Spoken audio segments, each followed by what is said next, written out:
Hello guys, dito sa app na to, easy to use siyang gamitin.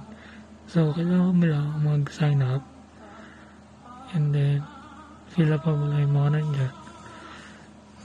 Kaya ako password and name.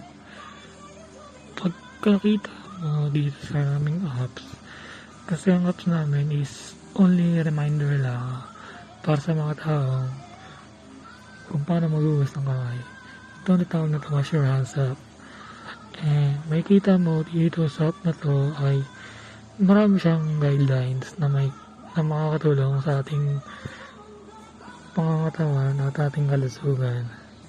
So, makikita mo rin yan kung paano magugas ng ating kamay at para mapanatili ang ating kalusugan na ligtas iwas sa COVID-19.